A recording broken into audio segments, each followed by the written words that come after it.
తేదీల్లో జరగబోయేది ఇదే. మరి ధనుసు రాశి జాతకుల జీవితంలో ఆగస్టు నెలలో 9 నుంచి 12 తేదీల్లో ఏం జరగబోతుంది, అసలు ఈ తేదీల్లో ఉన్నటువంటి ప్రత్యేకత ఏంటి, మరి 5 రోజుల్లో జరగబోయే పరిణామంతో ధనుసు రాశి వారి జీవితంలో ఎటువంటి మార్పులు చోటు చేసుకోబోతున్నాయి అనేటువంటి పూర్తి అంశాలను కూడా ఈ వీడియోలో తెలుసుకుందామండి. కాబట్టి ఈ వీడియోని ఎక్కడ కూడా స్కిప్ చేయకుండా చివరి వరకు చూడండి. అప్పుడే మీకు మేము ఏం చెప్తున్నామో పూర్తిగా అర్థమవుతుందండి. అలానే జై శ్రీరామ్ అని చిన్న కామెంట్ చేయండి, లైక్ చేయడం మర్చిపోవద్దండి. ఒకే మాటలో చెప్పాలంటే 4 రోజులు మీ కొత్త ఒత్తిడిని తేవడం కాదు, ఇప్పటికే ఉన్న తలనొప్పులను బయటకు లాగి చూపించే సమయం అన్నమాట. అవి చూసి భయపడకూడదు, అవి చూసి నేర్చుకోవాలి. ఈ కష్టాలు తాత్కాలికమే, కానీ మీరు వాటిని ఎలా ఎదుర్కొంటారో మీ భవిష్యత్తు నిర్ణయిస్తుంది. ఓపిక, నమ్మకం, దివ్య చింతన ఉంటే ఈ 4 రోజులు మీ జీవితంలో కొత్త మార్గాన్ని తెరుస్తాయి. ఈ 4 రోజులు మీ జీవన దిశను మలుపు తిప్పేలాగా ఉండవచ్చు. ఏ కొత్త పని మొదలు పెట్టినా మిమ్మల్ని మీరు కొత్తగా గుర్తించుకుంటారు. మీ విలువలు, మీ ఆశయాలు, మీరు నమ్మే నిజాలు అన్నింటినీ తిరిగి అర్థం చేసుకుంటారు. మీరు నిదానంగా తగినంత ఓపికతో ముందుకు వెళ్తే ఈ కష్టాల్ని మంచి మార్పులుగా మార్చుకోగలుగుతారు. నమ్మకం, శాంతి, మౌనం ఇవే ఈ 4 రోజుల్లో మీ పెద్ద ఆయుధాలండి. ధనుసు రాశి వారు అంటే దూరాన్ని చూస్తారు, స్వతంత్రంగా జీవించాలనుకుంటారు, నిజాయితీగా, ధైర్యంగా, నమ్మకంగా ఉంటారు. జాతక చక్రంలో 9వ స్థానంలో ఉన్న ఈ రాశి అగ్నితత్వానికి చెందినది. ఈ రాశికి అధిపతి గ్రహం వచ్చేసి గురువు అంటే బృహస్పతి. గురువు జ్ఞానం, ధర్మం, సత్యం, నైతికత, విశ్వాసానికి ప్రతీక అండి. ఈ ప్రభావం వల్ల ధనుసు రాశి వారు ఆధ్యాత్మికత, శాస్త్ర జ్ఞానం, ధర్మపరమైన జీవన విధానంలో ముందుంటారు. ఈ రాశి మొత్తం కూడా 9 పాదాలు ఉంటాయండి. మూలా నక్షత్రం 1, 2, 3, 4 పాదాలు, పూర్వాషాఢ 1, 2, 3, 4 పాదాలు, ఉత్తరాషాఢ 1వ పాదం అండి. మూల నక్షత్రం కొంచెం తాపత్రయంగా, మానసిక పోరాటాలతో, వీరత్వ లక్షణాలతో కూడినవారు. కొన్ని సందర్భాల్లో ఊహలకే లోనవుతూ ఉంటారు. పూర్వాషాఢ నక్షత్రం వచ్చేసి గర్వం, అభిమానం కలిగి ఉంటారు, కానీ లోతైన ఆత్మవిశ్వాసం ఉంటుందండి. ఉత్తరాషాఢ 1వ పాదం ఎంతో ఓర్పు, తేజస్సు, సామాజిక క్రమశిక్షణ కలవారు. కొంచెం మౌనంగా, లోతుగా ఆలోచించే స్వభావం కూడా కలిగి ఉంటారు. వారు ఓపిక కలవారు, కానీ అది చెడు మీద కాదు, మంచిని కాపాడే శక్తి మీద. ఎవరైనా కష్టంలో ఉన్నా ముందుగా స్పందించేవారు వీరే. వారి మాటలు కొన్నిసార్లు కఠినంగా ఉండొచ్చు, కానీ మనసు మాత్రం అద్భుతంగా ఉంటుందండి. విజయం ఆలస్యమైనా కూడా తప్పదు, కానీ వస్తుంది.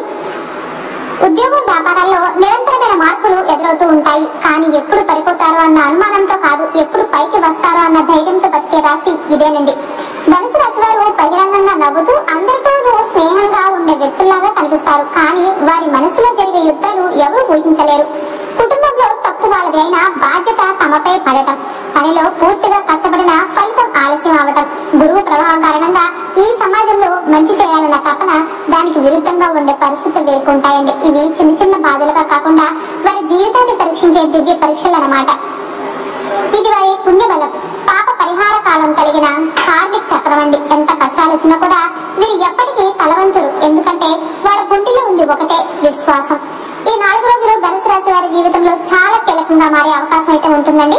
ఒక ఎత్తును చూస్తే ఇవి బాహ్యంగా పెద్దగా మారిపోయినట్టు కనిపించకపోవచ్చు, కానీ లోపల మాత్రం మనసు పూర్తిగా మారిపోయే రోజులండి. చంద్రుడు మీ 12వ స్థానం నుంచి మీ రాశిలోనికి ప్రవేశించడం, మంగళుడు ఆరోగ్య స్థానాన్ని తాకడం, శని మాత్రం మీ ద్వితీయ స్థానాన్ని బలంగా చూస్తుండడం వల్ల ఈ 4 రోజులు మీ మనసు, మాట, మౌనం, శాంతి, ఆలోచనలు అన్నిటినీ పరీక్షించే సమయం అయితే అవుతుందండి. మీరు ఏది చెప్పాలి, ఏది మౌనంగా మింగాలి అన్న విషయాల్లో తేడా చూస్తూ ఉండాల్సిన పరిస్థితులు అయితే వస్తాయి. ఇది అంత తేలిక కాదండి. మనసులో మాటలు ఉంటాయి, కానీ చెప్పాలంటే అర్థం కాకుండా చెప్పుకుంటాం.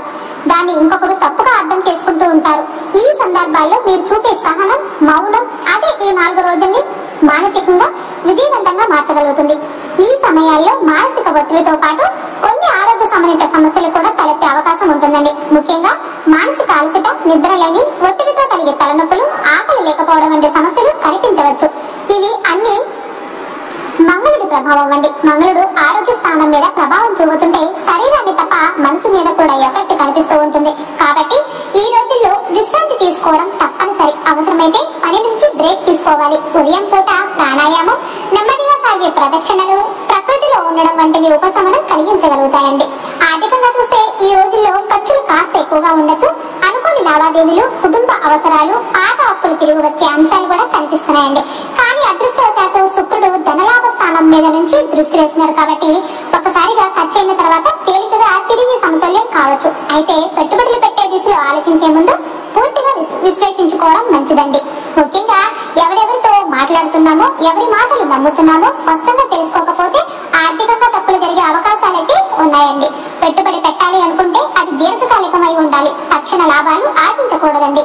ఉద్యోగంలో చూస్తే మొదట్లో కొంత ఒత్తిడి అనిపించవచ్చు. పని ఎంత చేసినా గుర్తింపు రాకపోవడం, మీ పట్ల ఎవరైనా అన్యాయం చేస్తున్నారన్న భావన కలగటం, లేదా మీ మాటకి విలువ లేకపోవడం అన్నిటి మధ్య ఉండాల్సి వస్తుంది.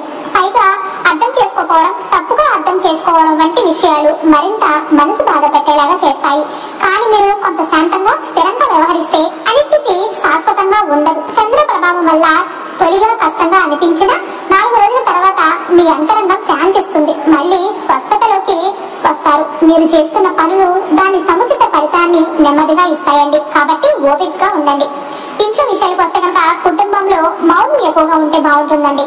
ఎవరికి ఏం చెప్పాలో అర్థం కాకపోవచ్చు. మీరు చెప్పిన వాటికి కుటుంబ సభ్యులు స్పందించకపోవడం లేదా ఎదురు సమాధానం రావడం వల్ల మనసు మరింత గందరగోళంగా మారుతుంది. ఇది తాత్కాలికమే కాబట్టి చిన్న మాటలు తారాసభలుగా మారకుండా చూసుకోవాలి.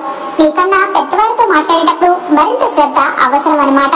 అలాగే పిల్లల వ్యవహారాల్లో తక్కువ జోక్యం చేసుకుంటే మంచిదండి. కుటుంబానికి మన ప్రేమ అర్థం అవ్వాలి అంటే మనం కొంత సంయమనం పాటించాలి. ఈ రోజుల్లో మీరు గమనించాల్సిన మరో విషయం మీలో మారుతున్న అంతర్గత చింతన. మిమ్మల్ని మీరు ప్రశ్నించుకుంటూ ఉంటారు. నిజంగా నాకు కావాల్సింది ఇదేనా? నేను నచ్చిన దాన్ని చేస్తున్నానా? నేను జీవించేది నా ఆశయాల కోసమేనా లేదా పరిస్థితుల కోసమా అనే ప్రామాణికమైన ప్రశ్నలు మిమ్మల్ని లోపల ఆలోచింపజేస్తాయండి.